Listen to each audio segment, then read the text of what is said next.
तर वसई पूर्वच्या भोईदापाडामध्ये दोरीच्या सहाय्याने लोकांना रेस्क्यू करण्यात आलेला आहे। मिठागर परिसरामध्ये रेस्क्यू ऑपरेशन करण्यात आलं।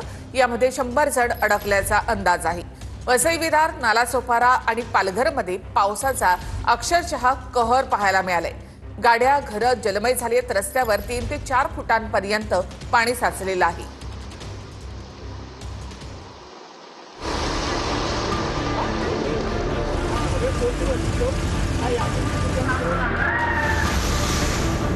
वसई विरार, नालासोपारा आणि पालघरमध्ये पावसाचा धुमाकूळ पाहायला मिळाला। वसईच्या भोईदापाडा परिसरात कमरेच्या वर पाणी पाहायला मिळालं।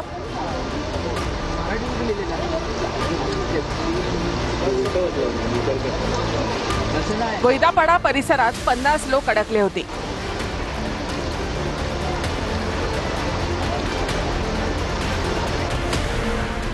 या ठिकाणी अग्निशमन दलाच्या मदतीने दोरीच्या सहाय्याने नागरिकांना सुरक्षित ठिकाणी नेण्याचं काम करण्यात आलं।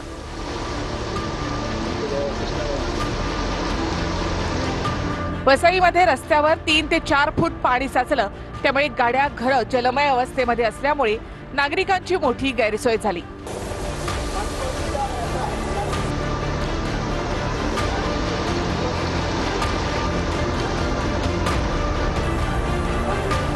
वसईच्या कामण, चिंचोटी, आशानगर, कुताडीपाडा आणि साईनगर मधून जवळपास 100 रहिवाशांना रेस्क्यू करण्यात आलं। इथे दोघं तिघं थांबा, त्याने हे करा पहिला। किती फसले हवा का पाणी।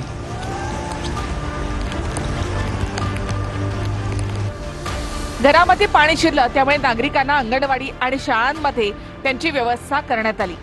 लोकांना राहण्यापासून जेवणापर्यंतची व्यवस्था पालिकेकडून करण्यात आली आहे।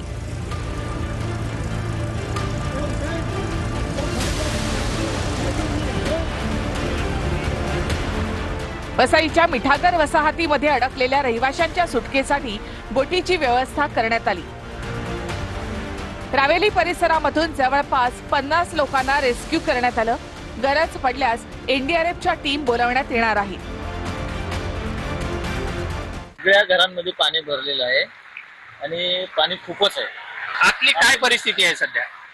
आतमध्ये तर सगळी माणसं आहेत, परिस्थिती गंभीर आहे। काय लोकांच्या घरात पाणी वगैरे गेले? हो, पाणी गेलेलं आहे। किती पाणी आहे? गुडघ्या एवढं तरी पाणी आहे। आता तुम्ही आलात ते किती पाण्यामधून बाहेर आलात? आता एवढा गळ्या एवढं पाणी आहे।